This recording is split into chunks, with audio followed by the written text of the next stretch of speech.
두 번째는 이제 경제 문제인데, 지금 문재인 정부의 경제 문제의 가장 그 문제점은 소득주도 성장을 하겠다. 소득주도. 국민 개개인의 소득을 많이 올려주면은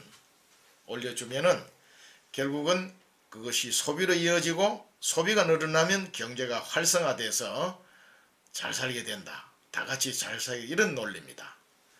정말 어처구니 없는 것이죠. 생산이 없는데, 성장이 없는데 무엇을 가지고 어떻게 나눠준다는 겁니까?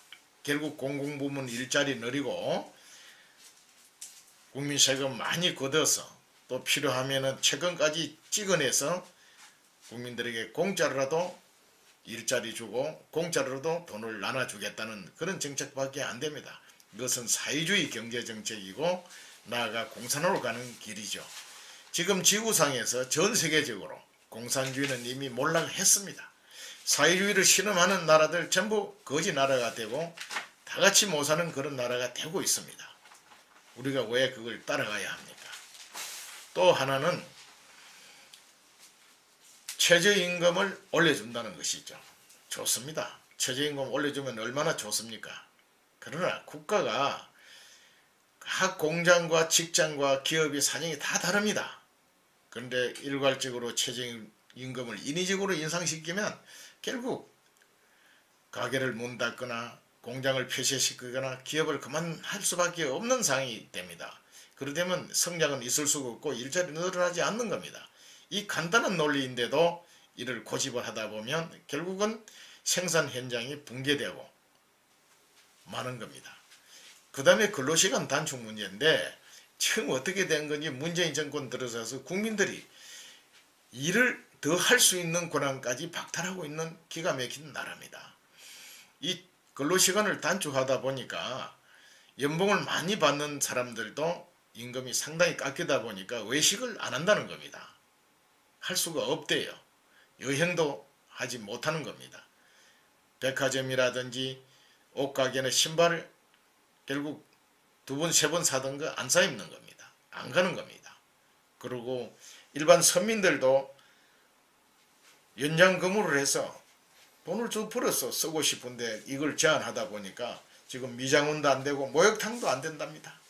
이런 기가 막힌 현실이 있는데도 아직도 그 정책 기조를 바꾸지 않고 있는데, 소득주도 성장, 근로시간 단축, 최저임금 인상, 이 세 가지 문제는 문재인 정권에서 반드시 이 부분을 개선시키도록 우리 국민들이 강하게 요구하고 압박해야 됩니다. 그러지 않으면 정말 경제가 먼저 위험에 처할 수가 있습니다. 우리 국민 여러분들께서 각 분야에서 각계각층에서 문재인 정권과 국회와 정부 기관에 강력하게 요구를 해서 이 정책을 선회하거나 완화시켜서 지금까지 우리 국민소득 60불도 되지 않던 지구상에서 지금 아프리카보다 더 가난한 그런 나라에서 국민소득 3만 불, 세계 10대 경제대국의 기적을 이룰 수 있었던 것은 바로 개인 소유를 인정하는 자본주의를 선택했던 사실과 국민들이 창의적으로 기업을 하고 창의적으로 무역을 해서 결국은 열심히 땀 흘려 일을 해서 이렇게 잘 살 수 있는 나라를 만들었다는 이 기조, 이 틀을 지켜야 하는 겁니다. 그런데 이 기조를 가지고 지금까지 일이 잘해왔는데 왜 지금에 와서 이것을 바꾸려고 하는 겁니까? 김영삼 대통령 정권 하에서 그 당시 금융실명제를 하고 세계화를 부르짖으면서 결국 IMF를 초래했습니다.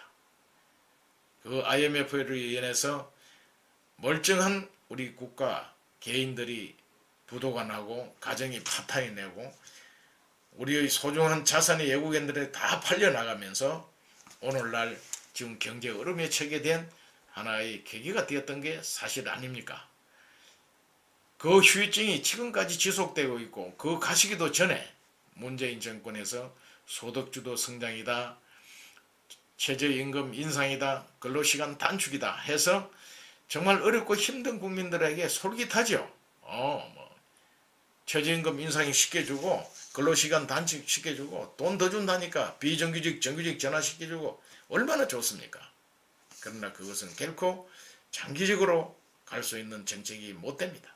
그거 따라가다가는 정말 경제가 파탄나는 겁니다. 지금 심각한 위기에 있죠. 장사도 안 되지 않습니까? 기업할 수 없지 않습니까?